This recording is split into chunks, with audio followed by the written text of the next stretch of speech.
আজকে যে ছোট গল্পটি পাঠ করে শোনাবো তার নাম অপরাজিতা। গল্পটি লিখেছেন মেঘতন্দ্রা শিকদার। বন্ধ ঘরের দরজার ভেতরে সারা ঘর ভেসে যাচ্ছে মায়াবী নীলচে আলোতে। বাইরে থেকে শোনা যাচ্ছে চিৎকার চেঁচামেচির আওয়াজ। নাইট ল্যাম্পের নীল আলোতে চোখ বন্ধ করে বসেছিল রিক্তা। দম বন্ধ লাগছে, নিঃশ্বাস নিতে পারছে না ও। হাত পাগুলো অবশ মনে হচ্ছে। ঝড় উঠেছে বাইরে, বৃষ্টির আওয়াজ, হাওয়ার শোঁসো শব্দ শোনা যাচ্ছে। ঝড় উঠেছে মনের ভেতরেও। কোনোভাবে উঠে গিয়ে জানালাটা খুলতেই হাওয়ার ঝাপটার সাথে এক পশলা বৃষ্টির জল গায়ে এসে ভিজিয়ে দিল ওকে। মনে হলো শিরা ধমনির ভিতর জ্বলতে থাকা রক্তটা যেন বরফ হয়ে গেল এক ঝাপটায়। ঘোর কাটতেই বিছানার উপর হয়ে শুয়ে পাশ বালিশটাকে জড়িয়ে ধরে দাঁতে দাঁত চেপে কেঁদে উঠল। বিড়বিড় করে বলল, তোমরা ঠিক বলেছিলে মা, আমি ভুল ছিলাম বাবা, আমি পারিনি, আমি হেরে গেছি। দরজাটা খোলার আওয়াজে শাড়ির অগোছালো আঁচলটা টেনে নিল গায়ে। অন্ধকারে কেন বসে আছো? নাইট ল্যাম্প জ্বালিয়ে দিই। মৈনাক লাইটটা অন করতেই চোখটা বন্ধ করে বলল রিক্তা, লাইটটা নিভিয়ে দাও প্লিজ, এত আলো আমার ভালো লাগছে না। কেন, কি হয়েছে? কিছু না, শরীরটা খারাপ লাগছে, আমায় একটু একা থাকতে দাও তুমি। সব ছোট ছোট ব্যাপারে কেন এত টেনশন নাও বলো তো? বুঝতে পারি না। দেখো, আমার এসব নিয়ে কথা বলার বিন্দুমাত্র ইচ্ছে নেই, কথা বাড়িও না প্লিজ। কেন সব কথা নিয়ে এত বাড়াবাড়ি করো রিক্তা? ওরা আমার বাবা মা, যদি কিছু বলেও থাকে তাতে এত খারাপ লাগার কি আছে? ও তাই তো, ঠিকই বলেছ তুমি। বাবা মার সব কথা সবসময় ঠিক হয়, তা ভালোভাবেই বুঝি এখন আমি। তোমার উপর অন্ধের মতো বিশ্বাস করার ফল আজ পাচ্ছি। দোষ ওদের দিচ্ছি না আমি, সব থেকে বেশি দোষ তো আমার। এই জন্যই তো বিয়ে করেছিলে তুমি আমায়, আশ্বাস দিয়ে বলেছিলে ভালো রাখবে আমাকে। কে বলেছিল তোমায়? তোমার বাবার টাকায় আমাকে আংটি কিনে দিতে। এর থেকে ভালো গিফট সত্যি তুমি আমায় দিতে পারতে না আমাদের অ্যানিভার্সারিতে? কথাগুলো বলতে বলতে হাঁপাতে থাকে রিক্তা।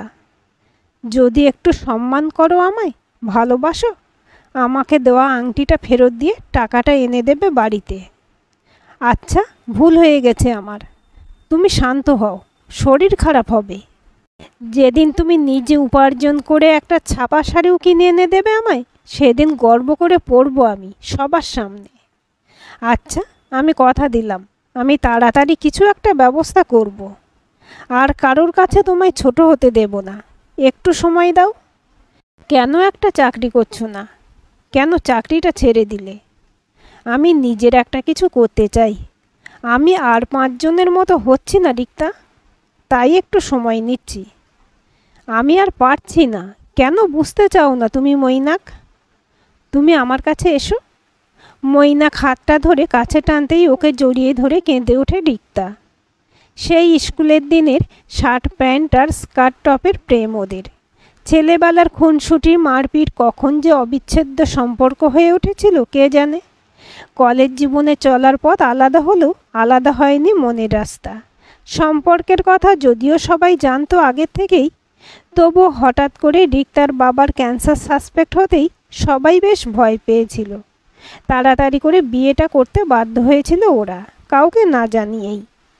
এমনিতেই ও বেশ অবস্থাপন্ন বাড়ির ছেলে, রিক্তা সাধারণ মধ্যবিত্ত বাড়ির মেয়ে। যে রূপোর চামচ মুখে নিয়ে জন্মেছে, মানিয়ে চলা কী জিনিস তার পক্ষে জানা সম্ভব নাই। তাই রিক্তাও বলেছিল মৈনাককে, অথচ ওর জিদের কাছে কোনো যুক্তি ধোপে টেকেনি। রিক্তাকে তার মা বলেছিলেন বিয়ের পর, যার হাত ধরে এত বড় সিদ্ধান্ত নিলি তারই তো পায়ের তলার মাটিটা শক্ত নয়, ভারসাম্য বজায় রেখে সংসারে টিকে থাকতে পারবি তো? মৈনাক আশ্বাস দিয়েছিল ওকে, খুব তাড়াতাড়ি MBAটা শেষ করে নিজের পায়ে দাঁড়িয়ে সব দায়িত্ব নেবে রিক্তার। শুধু 2 বছরের অপেক্ষা। ভালোবাসার স্রোতে গা ভাসিয়েছিল রিক্তা ভরসা করে। বিয়ের পরে ইচ্ছে ছিল রিক্তার পোস্ট গ্র্যাজুয়েশনটা করে কলেজ সার্ভিস কমিশনের জন্য প্রিপারেশন নেবে, অথচ পড়ার ইচ্ছের কথা জানাতেই শুনতে হয়েছিল তোমাদের শখ মেটাতে একজনের জায়গায় দুজনের বোঝা বয়ে বেড়াতে হচ্ছে। পড়ার ইচ্ছে থাকলে হয় নিজের বাবাকে বলো, নয় তোমার বরকে বলো টাকা রোজগার করতে। বসে খেলে রাজার ধনও ফুরিয়ে যায়। সেদিনের পর সে কথা মুখেও আনেনি ও। ওর খাওয়া পড়া সবটাই যেন অযথা অপচয়। তাই সুখ তো দূরে থাক, সাধ্যটুকু অসাধ্য। অথচ মৈনাকে শিথিলতা বাড়ছিল প্রতিনিয়ত। নিজের বাবা মার কথা ওর গায়ে লাগে না ঠিকই, কিন্তু যখনই সবাই রিক্তার সামনে মৈনাকে নিয়ে খারাপ কথা বলে, মরে যেতে ইচ্ছে করে ওর। বাবা মাকেও বলতে পারে না কিছু। সত্যিই তো, সব দোষ ওর একার। সিদ্ধান্ত ওর, তাই দায়ভার শুধু ওর। সেদিন খাবার টেবিলে বসে মৈনাক বলল, বাবা, একটা স্টার্ট আপ শুরু করার কথা ভাবছি। যদি একটু টাকার ব্যবস্থা হয়ে যায় খুব ভালো হয়। হাতের ভাতটার মুখে উঠল না রিক্তার। অজানা আশঙ্কায় গলাটা শুকিয়ে কাঠ হয়ে গেল। মৈনাকের কথার উত্তর না দিয়ে শ্বশুরমশাই বললেন, মাংসটাই ঝাল কে দিয়েছে? কতবার বলেছি আমারটা আলাদা করে তুলে রাখতে। কে আবার? তোমার ছেলের বউ নবাব নন্দিনী। বাবা মা তো কিছুই শেখায়নি ওকে। বড় লোকের আহ্লাদি মেয়ে। আজ শরীরটা ভালো ছিল না মা। কমলাদিকে বলেছিলাম, ও হয়তো খেয়াল করেনি। কতবার না তোমায় বলেছি মুখের উপর কথা না বলতে। তোমার তো সুখের শরীর, যখন তখন খারাপ হয়। আমার রাগটা ওর ওপর দেখিও না প্লিজ। তোমাকে তো কিছু বলার নেই। এত লোক চাকরি করছে, তুমি একটা চাকরি করতে পারো না? কি করতে চাও সব নিজেই করো, কিছু আশা করবে না আমার কাছে। আইডিয়াটা খুব ভালো বাবা, একবার শুনে দেখো। ইনিশিয়াল ইনভেস্টমেন্ট যদি করে দাও, বাকিটা আমি ব্যবস্থা করব কোনোভাবে। আগেই তোমায় বলেছি আমার কাছ থেকে কিছু আশা করবে না। রিক্তা তখন ঘামছে দরদর করে। অন্ধকার হয়ে আসছিল চোখের সামনেটা। রিক্তার মা হওয়ার খবরটা এলো পরের দিন। হ্যাঁ, ও সন্তান সম্ভবা। কনফার্মেশন রিপোর্ট হাতে পাওয়ার পরই মৈনাক ছুটে এসে জড়িয়ে ধরল ওকে। তখনও আনন্দে পাগলও। অথচ মৈনাকের আনন্দের মাঝে বাড়ির বাকিদেরও উদাসীনতা চোখ এড়ালো না ওর। শাশুড়ি রিক্তাকে একা পেয়ে বললেন, এটাই বাকি ছিল এই বুড়ো বয়সে। আর কত বোঝা চাপাবে আমাদের উপর?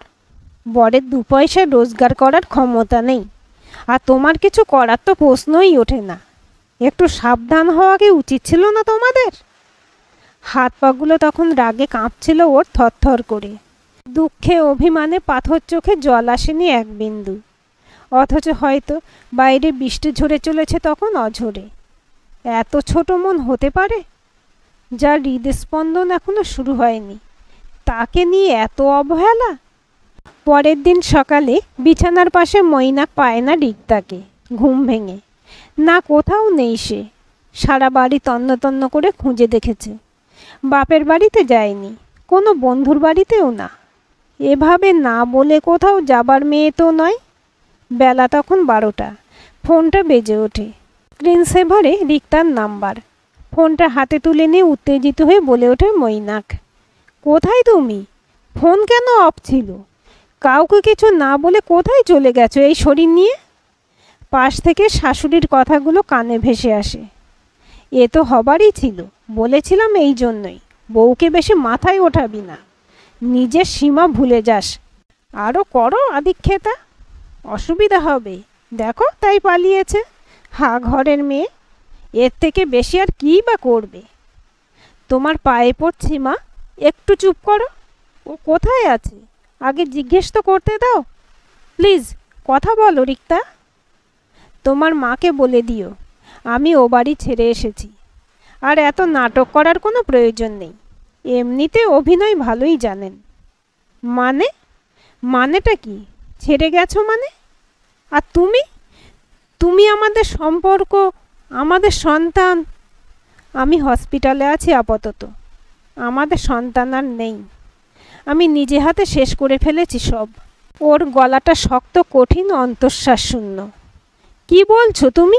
মাথা খারাপ হয়ে গেছে তোমার? কোন অধিকারে তুমি এত বড় একটা সিদ্ধান্ত একা নিলে? কে দিল তোমাকে এই অধিকার? হ্যাঁ, এই অধিকারটুকু শুধু আমার। তাছাড়া তো আমার আর কোনো অধিকার ছিল না কোনো দিন তোমাদের সংসারে। আর কোন সাহসে একটা প্রাণকে এই পৃথিবীতে নিয়ে এসে তাকে অবহেলা করব বলতে পারো? এক বাড়ির লোকের সামনে যেদিন আমার ভাত কাপড়ের দায়িত্ব নিয়েছিলে, সেদিন ভেবেছিলাম সত্যি হয়তো তুমি নেবে আমার দায়িত্ব সম্মানের সাথে। যে নিজের বউয়ের আর নিজের দুমুঠো ভাত আর লজ্জা ঢাকবার জন্য একটা কাপড়ের সংস্থান করতে নিজের মা বাবার উপর নির্ভর করে, সে আবার কোন সাহসে সন্তানের বাবা হতে চায়?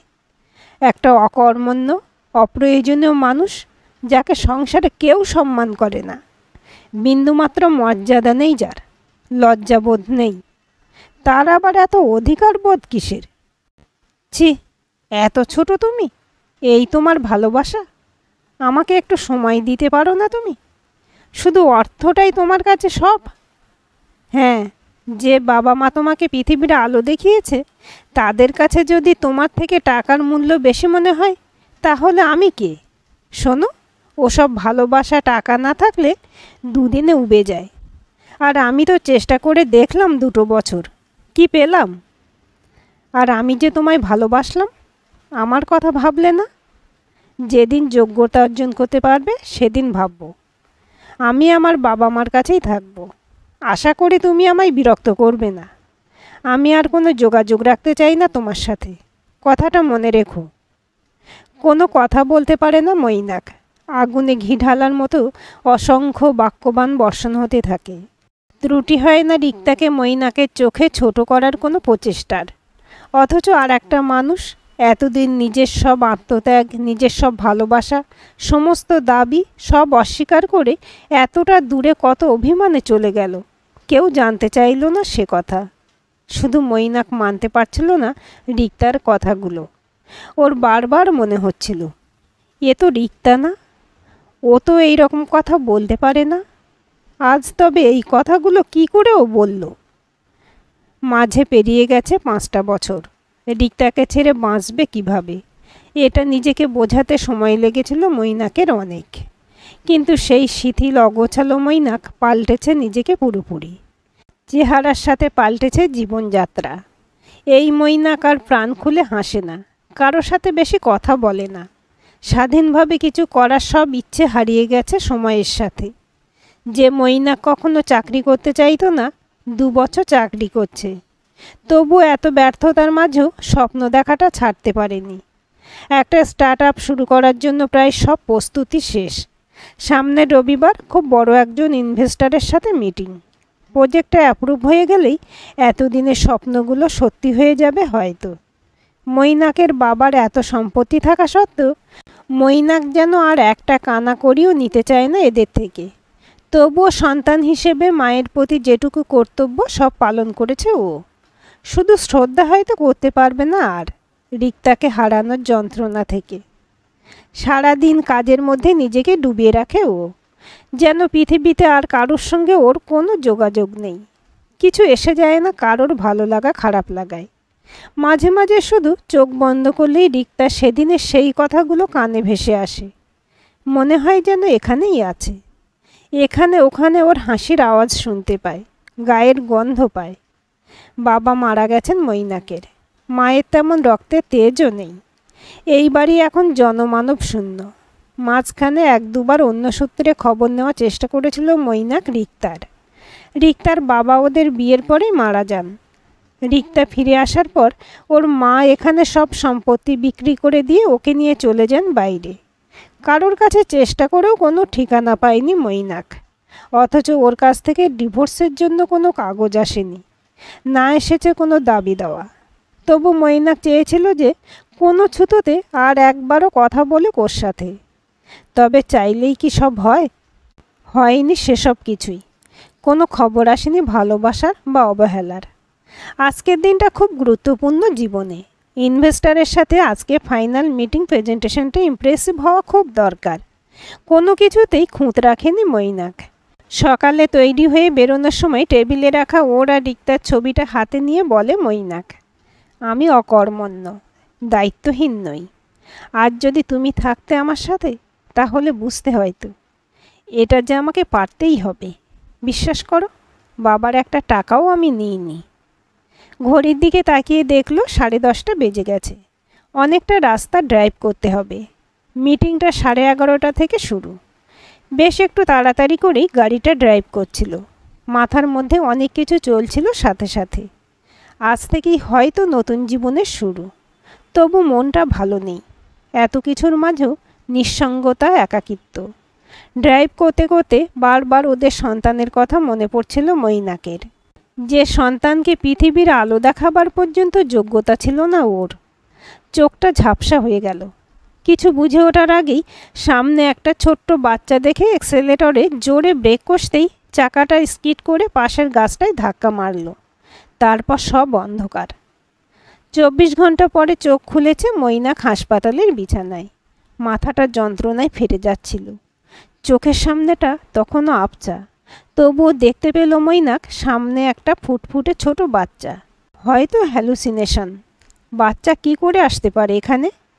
মনে হলো কিছু কি ভুল দেখছে। চোখটা বন্ধ করল। হাতের উপর একটা আলতো ছোঁয়া, খুব চেনা একটা স্পর্শ। মৈনাক। চোখটা খুলে সামনে তাকালো মৈনাক। রিক্তা দাঁড়িয়ে। কিন্তু এই রিক্তা একদম অন্যরকম। উচ্চ শির, অদম্য আত্মবিশ্বাস চোখে মুখে। ওকে দেখে উঠে বসার চেষ্টা করতে, মৈনাক শুয়ে থাকো, তোমার খুব রেস্টের দরকার এখন। বাচ্চাটার কিচ্ছু হয়নি, চিন্তা করো না। তোমারও হয়নি কিছু, তবে মাথায় খুব জোরে লেগেছিল, হাতেও ফ্র্যাকচার আছে। নিজের কানকেই বিশ্বাস করতে পারছিল না ও। এত কিছু পাল্টে গেছে। তবু রিক্তার কথায় মনে হচ্ছিল ও যেন সাথেই ছিল মৈনাকের। হাসপাতালের কেবিনে আরও 2-1 পুলিশ ইন্সপেক্টর দাঁড়িয়ে। পেছনে তাকিয়ে রিক্তা বলল, আপনারা আজ আসুন, কাল দেখা হবে। ঠোঁটের কোণে মুচকি একটা হাসি। ছোট্ট দুটো হাত দিয়ে জড়িয়ে ধরল মৈনাকের গলা। চোখের কোণে 2 ফোঁটা জল গড়িয়ে পড়ে শুধু। কেন তুমি এত কষ্ট দিলে আমায় রিক্তা? কি প্রয়োজন ছিল এত ছলনার? কেন এত কিছু থেকে আমাকে দূরে সরিয়ে রাখলে তুমি এতগুলো বছর? এতগুলো প্রশ্নের উত্তর একসঙ্গে নিতে চাও? আচ্ছা বেশ, আমি গতকালই এখানে ব্লক ডিভিশনে অফিসার হয়ে জয়েন করেছি। ঠিক করেছিলাম 1-2 দিনের মধ্যে অফিসটা একটু সামলে নিজে তোমার সাথে দেখা করতে যাব। অথচ তার আগে এত কিছু হয়ে গেল। আর মাঝে 4টে বছর আমি কাছে থেকে যা করতে পারতাম না, দূরে গিয়ে সেটাই করেছি। দোষ তোমার একার ছিল না, দোষ ছিল আমারও। খুব ছেলে মানুষ ছিলাম আমরা দুজনেই। তাই শাস্তি তুমি একা না, আমিও পেয়েছি সমানভাবে। তোমার থেকে বেশি রাত জেগে আমি কাটিয়েছি। কিন্তু সেদিন ওই সিদ্ধান্তটা না বড্ড প্রয়োজনীয় মনে হয়েছিল। তুমি আমায় ক্ষমা করতে পারো? তোমাকে ছেড়ে যদি দূরে না যেতাম, ফিরে পেতাম কি তোমায় এভাবে? দায়িত্বটা তো দুজনের সমান হওয়া উচিত। তাই দায়িত্ব নেওয়ার জন্য আমি নিজেকে তৈরি করেছি। অনেক চেষ্টা করেও আমি কখনো বিশ্বাস করতে পারিনি জানো, সেদিন তুমি আমায় ওই কথাগুলো মন থেকে বলেছিলে। সব কিছুর পেছনে তোমার ওই কথাগুলো আমাকে সবসময় মনে করিয়ে দিত আমাকে নিজেকে প্রমাণ করতে হবে। তবুও সত্যি কি আমি পেরেছি নিজেকে সেভাবে প্রমাণ করতে? তোমার প্রতিপত্তির সাফল্য, অর্থ, এসব কোনো কিছুই চাইনি আমি কোনো দিন। শুধু চেয়েছিলাম মেরুদণ্ড সোজা করে দাঁড়াও, নিজের সব দায়িত্ব নিজে মাথা পেতে নাও, অন্য কারোর উপর ভরসা যেন না করতে হয় আমাদের।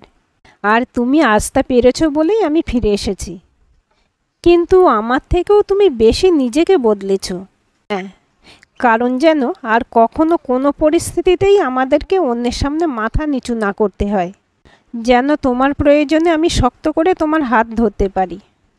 সব তো ঠিক হলো রিক্তা, তাহলে মিছিমিছি একটা অসহায় নিষ্প্রাণকে কেন চলে যেতে হলো বলতে পারো? কাছে গিয়ে বসে রিক্তা মৈনাকের। কি করে ভাবলে তুমি আমি এরকম ভাবতেও পারি? ধরে নাও ওটা অভিনয়ের একটা অংশ মাত্র। মানেটা কি রিক্তা? মৈনাকের গলায় উত্তেজনাটা স্পষ্ট। বলো রিক্তা, তাড়াতাড়ি বলো। আচ্ছা ঠিক আছে, বলছি। তুমি একটু শান্ত হয়ে শুয়ে থাকো প্লিজ। আমাদের মেয়ে নার্সারিতে পড়ে, একদম তোমার মতো দেখতে ওকে জানো। হসপিটালে নিয়ে আসিনি।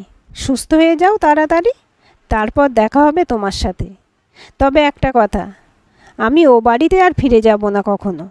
যে বাড়িতে সন্তানের থেকে অর্থের মূল্য বেশি, সেখানে আজ যাই হোক আমার সন্তান বড় হবে না। তবে তুমি তোমার দায়িত্ব থেকে পিছপা হবে না। আমার দায়িত্ব আমি পালন করব, তোমারটা তুমি। কেউ যেন কখনো তোমাকে আর ছোট করতে না পারে, শুধু এটুকুই তো আমি চেয়েছি। চোখের ভেজা পাতাতেও কণ্ঠস্বর দৃঢ় ও স্পষ্ট। তুমি জিতে গেছো। তুমি হারো নি রিক্তা, তুমি হারতে পারো না। আজ স্বীকার করতে বাধা নেই। অবহেলার আগুনেই পুড়িয়ে খাঁটি সোনা করেছে আমাদের সম্পর্কটাকে। সব গ্লানি অপমান ধুয়ে মুছে মাথা উঁচু করে ঘুরে দাঁড়িয়েছে রিক্তা আজ। মৈনাকার ও সন্তানের হাত ধরে এ যেন ও সত্যি করে হেরে গিয়েও জিতে যাবার গল্প। আজকের গল্পটি কেমন লাগলো কমেন্ট করে জানাবেন। ভালো লাগলে লাইক, হাইপ, শেয়ার করবেন। আর চ্যানেলটি সাবস্ক্রাইব করে বেল আইকনটি ক্লিক করে রাখতে ভুলবেন না।